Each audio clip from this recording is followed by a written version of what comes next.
Assalamualaikum and welcome to my channel AH Assistance.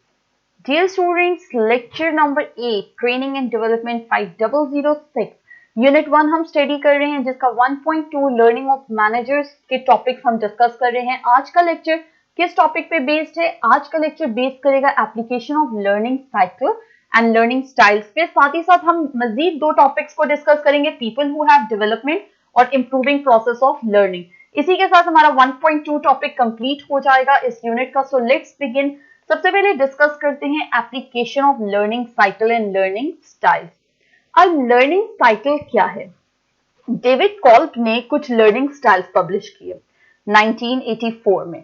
ठीक है, 1984 में कुछ लर्निंग स्टाइल्स पब्लिश किए गए और उन लर्निंग स्टाइल्स डिपेंड करते हैं कि किस बंदे की कितनी कैपेबिलिटी है, वो किस हिसाब से लर्निंग कर सकता है। उसकी टोटल 4 स्टेजेस हैं, यानी कि आप ये कह सकते हैं कि वैसे इसके 2 लेवल्स हैं, लेकिन जो स्टेजेस हैं वो 4 स्टेजेस हैं, जो कि आप अपनी स्क्रीन पे देख सकते हैं। The first stage is concrete experience. Concrete experience क्या होता है कि किस तरीके से लर्निंग की जाती है कि जो सिचुएशंस होती हैं, जो एक्सपीरियंस होता है इंसान का, वो उन चीजों के थ्रू लर्निंग की जाती है।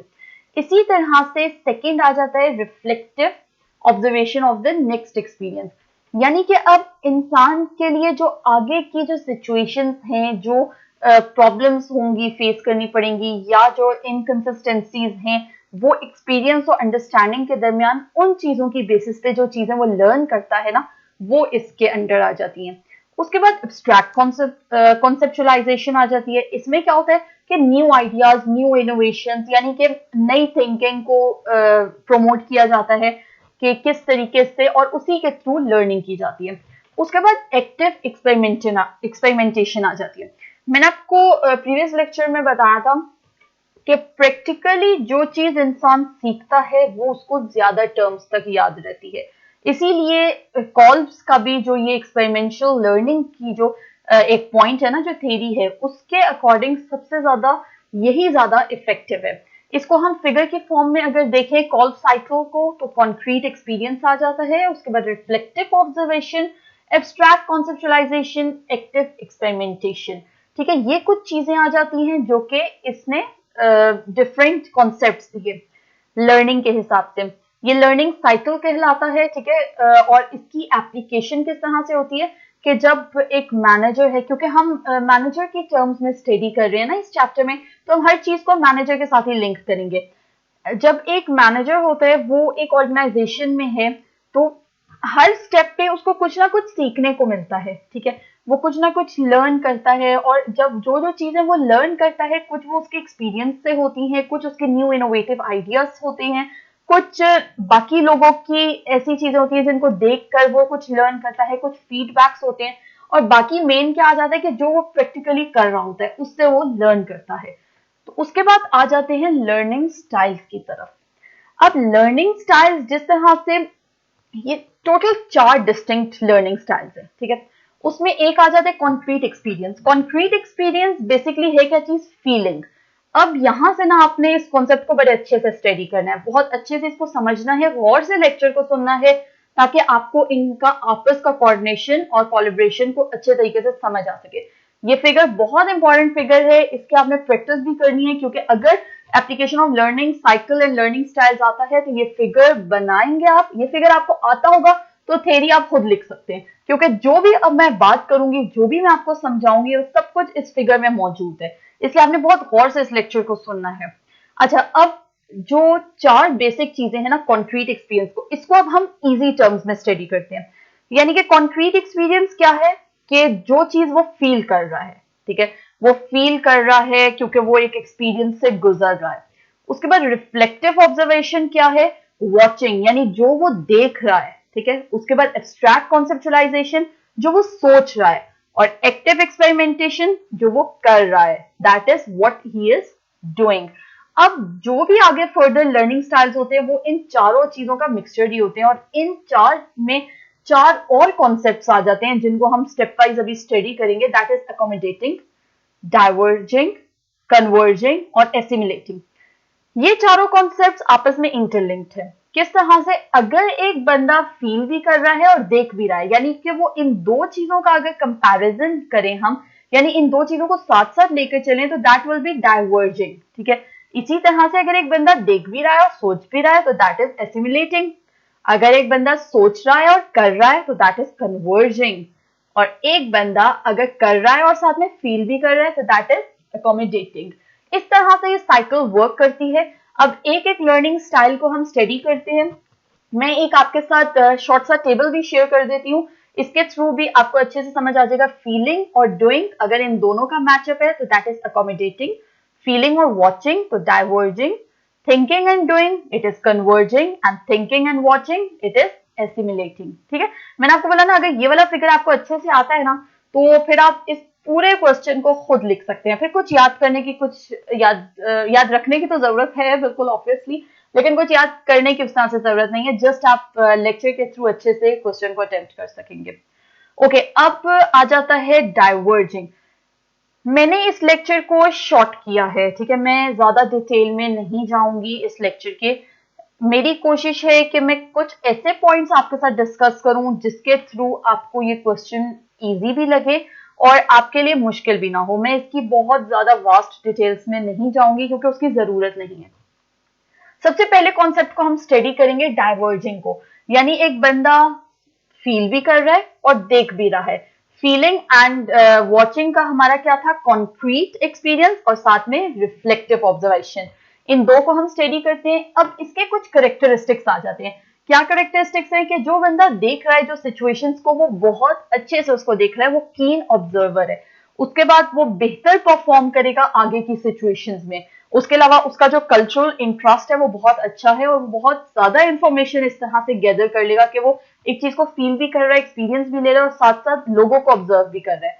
उसके अलावा वो ऑब्जर्वेटिव, इमेजिनेटिव एंड इमोशनल है, ठीक है। ये हो गए डाइवर्जिंग के करेक्टरिस्टिक्स। ये स्लाइड्स मेरे पास सेव हैं। जो स्टूडेंट चाहेगा कि वो ये स्लाइड्स मैं पीडीएफ फॉर्मेट में उसके साथ शेयर कर लूं, सो ही और शी कैन कॉन्टेक्ट मी और आई विल बी शेयरिंग, ताकि ड्यूरिंग पेपर्स आपके लिए इजी हो जाएगा। उसके बाद आ जाता है एसिमुलेटिंग। एसिमुलेटिंग में क्या है कि वॉचिंग एंड थिंकिंग, यानी कि वो बंदा जो है वो वॉच भी कर रहा है और वो सोच भी रहा है, ठीक है। इन कंडीशंस में क्या कैरेक्टरिस्टिक्स इंक्लूड होते हैं, यानी कि सबसे पहले वो बेस्टर अंडरस्टैंडिंग, यानी जो वो देखता है, जो वो ऑब्जर्व करता है, उसको वो समझता है। उसके बाद वो लोगों पे फोकस करता है, उसका इंटरेस्ट है डिफरेंट आइडियाज में, कॉन्सेप्ट्स में, वो इनोवेटिव है, ठीक है। उसके बाद आ जाता है कि वो इंपॉर्टेंस उसके लिए रखते हैं लॉजिकल रीजन। उसके अलावा क्या चीज आ जाती है कि उसके लिए इंपॉर्टेंट है, इंफॉर्मेशन इंपॉर्टेंट है, वो चाहता है कि नई से नई चीजें लर्न करे और अपने कैरियर को बेहतर बनाए, ठीक है। ये हम सारी चीजें मैनेजर्स के हवाले से स्टडी कर रहे हैं। उसके बाद आ जाते हैं कन्वर्जिंग। कन्वर्जिंग क्या है कि डूइंग एंड थिंकिंग। अब आपको पता है कि अगर एक पॉइंट से दो अलग अलग चीजें निकल रही हों दैट इज डाइवर्ज, यानी कि एक पॉइंट है, ठीक है, और उसके बाद आपका दो चॉइसेस हैं तो दैट इज डाइवर्ज। और कन्वर्ज में क्या होता है कि आप दो अलग अलग रास्तों से आ रहे हैं और एक जगह आके मीट कर रहे हैं तो दैट इज कन्वर्जिंग, यानी एक जगह इकट्ठे होने। अब पीपल विद कन्वर्जिंग स्टाइल क्या होता है कि वो बहुत सारी प्रॉब्लम्स को अच्छे से सॉल्व कर लेते हैं, वो बहुत अच्छे प्रैक्टिकल सॉल्यूशंस निकाल लेते हैं इस हवाले से। और ऐसे लोग जो हैं, ऐसे मैनेजर्स जो हैं, वो टेक्निकल टास्क को ज्यादा एक्सेप्ट करते हैं, ठीक है। वो टेक्निकली ज्यादा वर्किंग करना पसंद करते हैं और प्रैक्टिकल यूज करते हैं आइडियाज की, थेरीज का, ठीक है। तो ये लर्निंग स्टाइल जो है ना, ये बहुत ज्यादा अट्रैक्ट करता है टेक्निकल टास्क वालों को और जो प्रॉब्लम सॉल्वर्स हैं। हमने स्टडी किया था ना कि मैनेजर्स के रोल में मौजूद है कि वो प्रॉब्लम सॉल्वर होते हैं, वो लोगों की प्रॉब्लम्स को सॉल्व करते हैं। तो इसी तरह से जो पीपल होते हैं कन्वर्जिंग स्टाइल के साथ, उन्हें अच्छा लगता है डिफरेंट चीजों पे एक्सपेरिमेंट करना, नई चीजें सीखना, नई इनोवेशंस लाना, ठीक है। इसी तरह से अगर हम एसिमुलेटिंग की बात करें ना, तो एसिमुलेटिंग में मैंने आपको ये चीज नहीं बताई कि ऐसे जो लोग होते हैं वो ज्यादातर क्लियर कट होते हैं, वो क्लियर एक्सप्लेनेशन चाहते हैं, प्रैक्टिकल अपॉर्चुनिटी के साथ वो अच्छे से फर्दर इनोवेशन करते हैं, ठीक है। उसके बाद लास्ट आ जाता है अकोमोडेटिंग। अब अकोमोडेटिंग क्या होता है, ये जो लर्निंग स्टाइल है ना, ये हैंड्स ऑन लर्निंग स्टाइल है।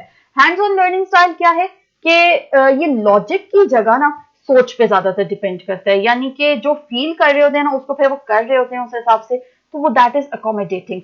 ऐसे पीपल क्या होते हैं कि वो ज्यादातर प्रैक्टिकल और एक्सपेरिमेंटल अप्रोच को पसंद करते हैं और वो न्यू न्यू चैलेंजेस की तरफ बहुत ज्यादा अट्रैक्ट होते हैं, ठीक है। और इसके अलावा उनके पास बहुत सारे गट्स होते हैं जो कि वो उनकी मदद से मजीद अच्छे से लर्निंग कर सकते हैं। ये तो थे 4 स्टाइल्स जो लर्निंग स्टाइल्स हैं, ठीक है। एप्लीकेशन ऑफ लर्निंग साइकिल और लर्निंग स्टाइल्स ये हमने इधर तक स्टडी किए। अब हमारे मजीद जो 2 टॉपिक्स हैं उनको मैं बहुत ही स्लाइटली टच करूंगी अपने लेक्चर में, क्योंकि इस बारे में हम इन डिटेल पहले स्टडी कर चुके हैं। People who help development, managers कौन होते हैं, मैनेजर्स के क्या रोल्स हैं, मैनेजर्स के क्या फंक्शंस हैं, उनकी क्या कंपिटेंसीज हैं, उनके क्या लर्निंग स्टाइल्स हैं, हर चीज इन डिटेल हम स्टडी कर चुके हैं। अब हमारे लिए ये सवाल का जवाब देना मुश्किल नहीं है कि managers are the people who help development. Obviously managers ऐसे लोग होते हैं जो कि अपनी स्किल्स के थ्रू, अपनी मोटिवेशन के थ्रू, अपनी परफॉर्मेंस के थ्रू वो डेवलपमेंट में हेल्प करते हैं। ये चीज हमने काफी स्टडी की है, इसलिए इस पे मैं डिटेल में नहीं जाऊंगी, ऑलरेडी हम स्टडी कर चुके हैं। जस्ट आपको फ्यू पॉइंट्स बता देती हूँ कि मैनेजर्स कैसे लोग होते हैं जिन पे लोग ट्रस्ट करते हैं, उनकी कम्युनिकेशन अच्छी होती है, वो मोटिवेट करते हैं, वो पेशेंट होते हैं, उनके पास एबिलिटी होती है कि वो लोगों की प्रॉब्लम्स को सॉल्व कर सकें, वो पॉजिटिव होते हैं, ऑनेस्ट होते हैं, एम्पावर्ड होते हैं, बहुत सारी क्वालिटीज होती हैं एक अच्छे मैनेजर में। और ऐसे ही अच्छे मैनेजर डेवलपमेंट की तरफ लेकर चलते हैं एक ऑर्गेनाइजेशन को। सो इन फ्यूचर इंशाल्लाह आप लोग भी जिस भी ऑर्गेनाइजेशन में जाएं, जिस भी बिजनेस में जाएं, so you have to be a good person. और गुड मैनेजर होने से पहले आपने अच्छा इंसान होना है, और अच्छे इंसान में तमाम क्वालिटीज होती हैं। उसके बाद लास्ट पॉइंट इस चैप्टर का, इस टॉपिक का, improving process of learning. Improving process of learning की भी मैं डिटेल में नहीं जाऊंगी, वो इसलिए क्योंकि हम ऑलरेडी ये चीजें स्टडी कर चुके हैं। और इसमें क्या है कि एक मैनेजर जो है ना, वो ओवरऑल लर्निंग प्रोसेस को बेहतर बनाता है। किस तरह से बेहतर बनाता है? वो डिसीजन मेकिंग को स्ट्रेसइन करता है। मैंने यहाँ कुछ पॉइंट्स इंक्लूड कर दिए ताकि आपको हेडिंग्स में इजी हो जाएगा, लेकिन ये वही बातें हैं जो हम प्रीवियसली टॉपिक्स में कर चुके हैं, प्रीवियस लेक्चर्स में स्टडी कर चुके हैं। जस्ट हेडिंग चेंज है, ठीक है। कि improving process of learning, how managers improve process of learning, किस तरह से इंप्रूव करते हैं कि वो सेल्फ अवेयरनेस के थ्रू वो ट्रस्ट बिल्ड करते हैं, वो बेटर कम्युनिकेट करते हैं, वो रेगुलर चेक एंड बैलेंस रखते हैं, वो टाइम को रिफ्लेक्ट करते हैं, लोगों को ऑब्जर्व करते हैं, उनको अच्छे से समझाते हैं, उनको अच्छे से समझते हैं, उनकी प्रॉब्लम्स को सॉल्व करते हैं, जो भी डिसीजन लेते हैं उसमें फर्म होते हैं, उनको पता होता है, लॉजिकल रीजंस लेते हैं, लॉजिकल रीजंस की बेसिस पे डिसीजंस लेते हैं, और उसके अलावा ट्रेन्ड होते हैं। तो ये सारी चीजें आ जाती हैं जो कि एक लर्निंग प्रोसेस को इंप्रूव करती हैं। इसी के साथ हमारा जो यूनिट 1 का 1.2 सेक्शन है वो कंप्लीट होता है। इंशाल्लाह 1.3 सेक्शन नेक्स्ट लेक्चर में स्टार्ट करते हैं। Till then stay tuned with me. Thank you for watching. अल्लाह हाफिज।